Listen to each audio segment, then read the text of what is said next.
వినండి వినిపించండి వింటూనే ఉండండి అనగా అనగా అనగనగా.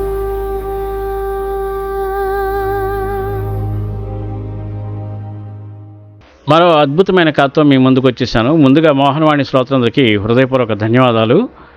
నా ఆధ్యాత్మిక మరియు భగవద్బంధులందరికీ హృదయపూర్వక నమస్కారాలు.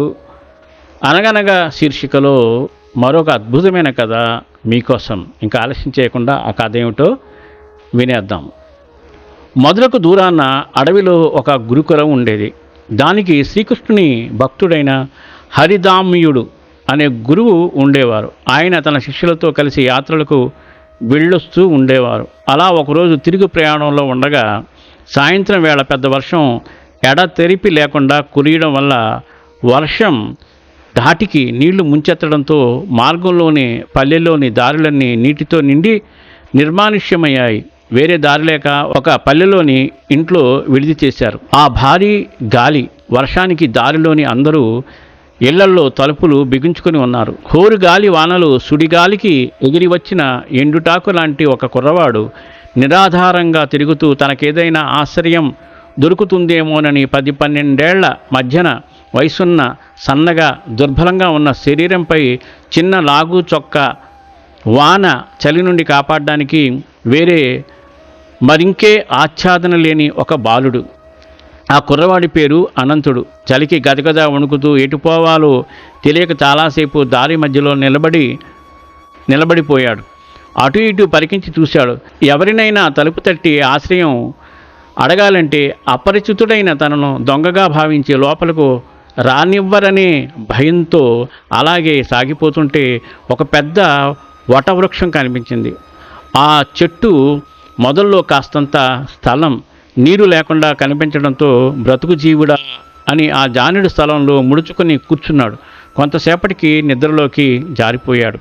తూర్పు తెల్లవారుతుండగా వాన ఆగిపోయింది. ప్రజలింకా తలుపులు తెరవలేదు. ఆ సమయంలో గురువు హరిద్యాముడు వారి శిష్యులు గురుకులానికి బయలుదేరి ఆ దారిన నడిచి వెళుతూ ఉండగా అనుకోకుండా అనంతుడు గురువుగారి దృష్టిలో పడ్డాడు.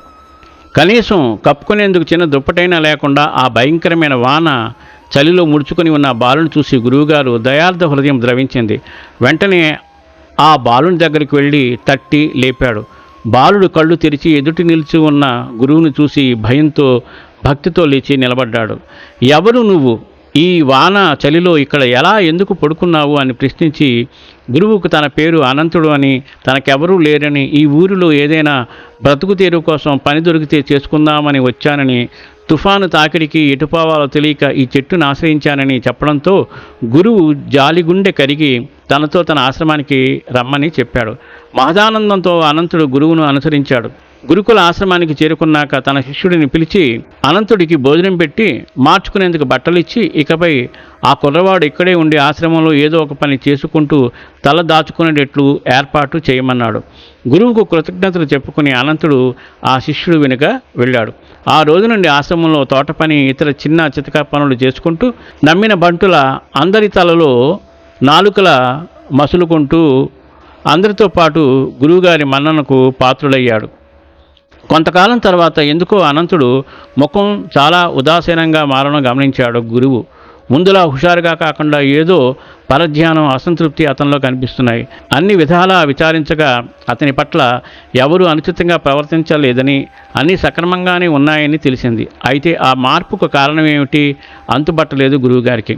అసలు కారణం వచ్చిన కొత్తలో తినడానికి తిండి, తల దాచుకోవడానికి నీడ దొరికాయని సంతోషించాడు. కానీ కొన్ని రోజుల తర్వాత తన పనులు తానే చేస్తూనే ఇక్కడికి వచ్చి అందరినీ గమనించేవాడు. అనేక మంది ఇక్కడికి వచ్చి గురువు వద్ద ఆధ్యాత్మిక విద్య, స్తోత్ర పాఠాలు నేర్చుకునేవారు. ధ్యానమందిరంలో కూర్చుని పూజలు, ప్రార్థనలు చేసేవారు. ఇవన్నీ చూశాక అనంతుడు వారంతా గొప్పవారు, చదువుకున్నవారు, వారు మంత్రాలతో, ప్రార్థనలతో భగవంతుని కీర్తిస్తూ దైవానుగ్రహానికి పాత్రలవుతున్నారని, తనకు చదువు, సంధ్య, వాక్శుద్ధి లేదు కాబట్టి ఎలా ప్రార్థించాలో తెలియక నిరాశ నిస్పృహలతో ఉన్నాడు. రోజంతా కష్టపడి పనిచేసి వేళకి తిని పడుకునే తనకు దైవానుగ్రహం ఎందుకు లభిస్తుంది? తన పట్ల దైవం ఎలా ప్రసన్నం కాగలడు?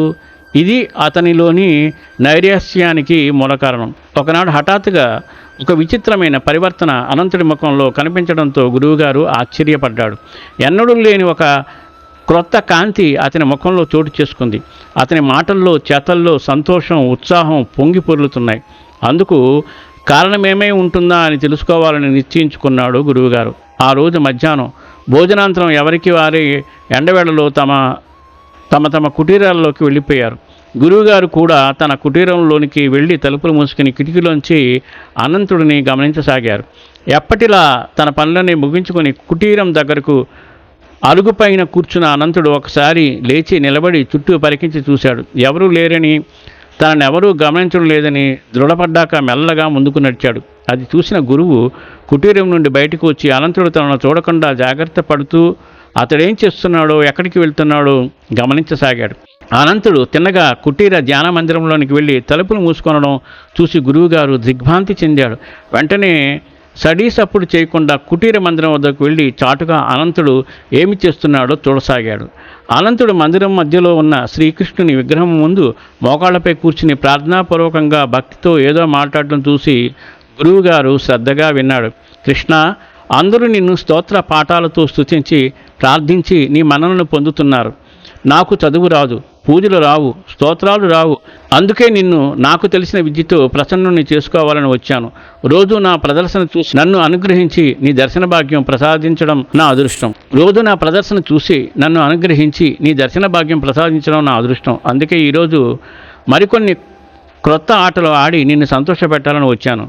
చూసి ఎలా ఉన్నాయో చెప్తావు కదూ అంటూ తన సంచిలో నుండి 10 బంతులు బయటకు తీసి వాటిని గాలిలోకి ఎగరవేస్తూ ఒకటి కూడా క్రింద పడకుండా ఆడాడు.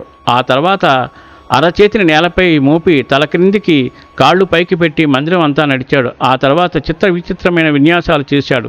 అన్నీ ముగిశాక మోకాళ్లపై మోకరిల్లి స్వామితో, కృష్ణ చెప్పు, ఈరోజు నేను ప్రదర్శించిన విద్యలు నీకు నచ్చినాయా అని భక్తితో అడిగాడు.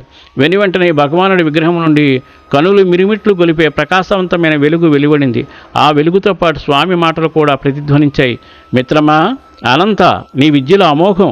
అవి చూసి నేను చాలా ఆనందించాను. రేపు కూడా వచ్చి నీ ఆటలు ప్రదర్శిస్తావు కదూ అన్నాడు. తప్పకుండా కృష్ణ అని లేచి నిలబడ్డాడు అనంతుడు.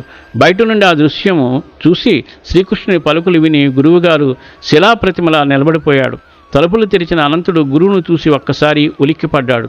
కానీ గురువుగారు అతన్ని అమాంతం ఆలింగనం చేసుకున్నాడు. నాయనా అనంత, ఎన్నో దశాబ్దాల నుండి ఏకదీక్షతో నేను స్వామిని కురుస్తున్నాను. ఎన్నో మంత్రాలు జపిస్తున్నాను, ఎందరికో నేర్పిస్తున్నాను.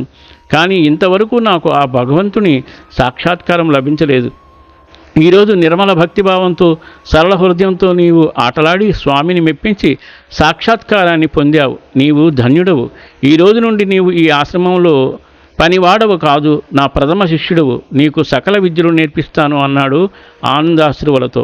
దైవానుగ్రహం పొందాలంటే కేవలం జప తపాదులు, యజ్ఞయాగాదులు, మంత్రతంత్రాలు మాత్రమే కాదు, వాటితో పాటుగా ముఖ్యంగా కావాల్సింది నిర్మలమైన భక్తి, స్వచ్ఛత తప్పక ఉండాలి. సర్వం శ్రీకృష్ణార్పణమస్తు. సర్వే జనా సుఖినో భవంతు, లోకా సమస్త సుఖినో భవంతు. ఏమండి, ఇంత అద్భుతమైన కథని విన్నారు కదా, తప్పకుండా షేర్ చేయండి. అందరికీ షేర్ చేసి వారిని కూడా 10 మందికి షేర్ చేయమని చెప్పండి. మన ఛానల్ డెవలప్మెంట్కి మీరు చేయూతనిస్తే ఇంకా మంచి మంచి ఆధ్యాత్మిక కార్యక్రమాలు వినిపించడానికి నేను కృషి చేస్తాను. అలాగే మన ఆధ్యాత్మిక కార్యక్రమాలు మిస్ కాకుండా ఉండాలంటే ఇప్పుడే ఈ క్షణమే సబ్స్క్రైబ్ చేసుకుని ఆ పక్కనుండే బెల్ బటన్ మ్రోగించండి. మళ్ళీ మరొక అద్భుతమైన కథతో మీ ముందుకు వచ్చేస్తాను.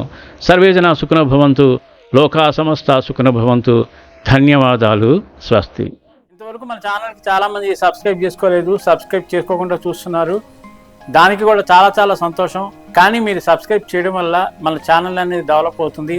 అలాగే లైక్ చేయడం వల్ల యూట్యూబ్ 10 మందికి షేర్ చేస్తుంది.